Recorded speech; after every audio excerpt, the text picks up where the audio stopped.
Hi there, I'm Belarus from TechCity, back with the TechCity news update. In the news today, Nigeria's presidency refuses to sack the Minister of Communications and Digital Economy despite calls to do so. Also, Spotify founder in the running to buy off the football club Arsenal, and Project European Super League ESL has failed in its debut. Details after this.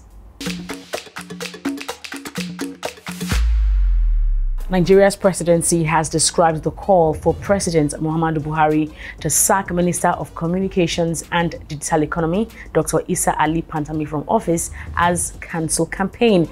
In a surprising flow of events, Garba Shehu, in his capacity as the official spokesperson to the President of the Federal Republic of Nigeria and the Senior Special Assistant to the President on Media and Publicity, publicly defended the Communications Minister in a series of tweets, saying Isa Pantami is currently subject to a cancel campaign instigated by those who seek his removal, adding the minister has rightly apologized for what he said in the early 2000s. The views were absolutely unacceptable then and would be equally unacceptable today were he to repeat them.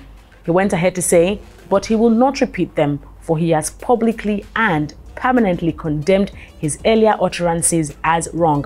Mr. Garba Shehu also listed achievements of the minister to include changing policy to ensure locally produced ICT content is used by ministers, starting with his own, and that he has deregistered some 9.2 million SIMs, ending the ability for criminals and terrorists to flagrantly use mobile networks undetected, and that the minister has driven the contribution of the ICT sector to the GDP to more than 18%, making it one of the top two playing a critical role in the emergence of the economy from the COVID-19 induced recession. While some replies to Garba Shehu's thread equally praised Isa Pantami, some Nigerians were concerned about Mr. Shehu defending the minister unashamedly, drawing parallels with former Minister of Finance Kemi Adeosun and her resignation after a case of certificate forgery was investigated. In response, Mr. Garba Shehu said if Pantami had forged certificates before coming into office, the attitude of the presidency would have been different. In the case of Pantami, he says, you are probing the thoughts, what is called McCarthyism. You search the inner recesses of the minds of individuals, bring out things they have said or they are about to say or you think they would say, and use that against them. On his part, however, freelance investigative journalist David Hondeyi argued that the Minister of Communications and Digital Economy, Isa Pantami, was in his 30s when he made the insightful statements and that such views could not change overnight. Elsewhere, Swedish entrepreneur and Spotify founder Daniel Ek has expressed his interest in buying Arsenal with the help of Thierry Henry, Bergkamp and Patrick Vieira. He tweeted, as a kid growing up, I've cheered for Arsenal as long as I can remember. If KSE would like to sell Arsenal, I'd be happy to throw my hat in the ring.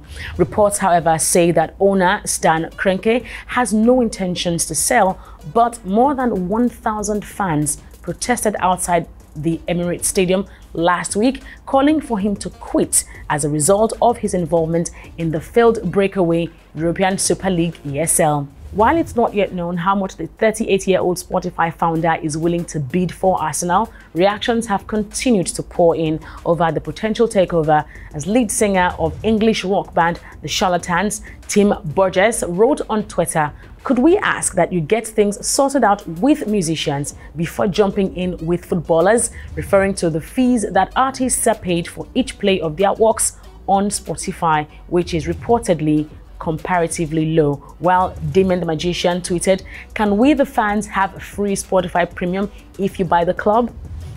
Before we go, the European Super League ESL project we explained to you last week has failed.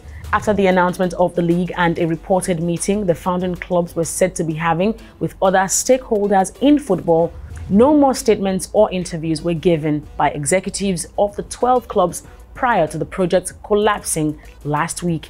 The pushback from fans, media, players and managers contributed greatly to its failure, reports say, and not much could be done to change it. Prime ministers and presidents in fact condemned it, as did Prince William, and there was no attempt other than for Real Madrid president Florentino Perez to explain what the 12 clubs viewed as the positives. While there are doubts that we have seen the last of the ESL project, there is reportedly no doubt some substantial repair work needs to be done on relationships, both at European and domestic levels. While the UEFA and FIFA may have emerged stronger by attacking a concept that very quickly failed, Crystal Palace chairman Steve Parish said, "We need massive reforms at UEFA. These guys have infiltrated the top of our sport and they have had too much influence. UEFA should be running European football for the benefit of the game," he said. And that's all we have time for today on the TechCity News Update. Thanks for watching, and remember to please like this video if you found it informative, and don't forget to please share to everyone in your circle. Remember to also please subscribe to our channel. I'm Belarus from TechCity saying thanks for watching, and we'll see you next time.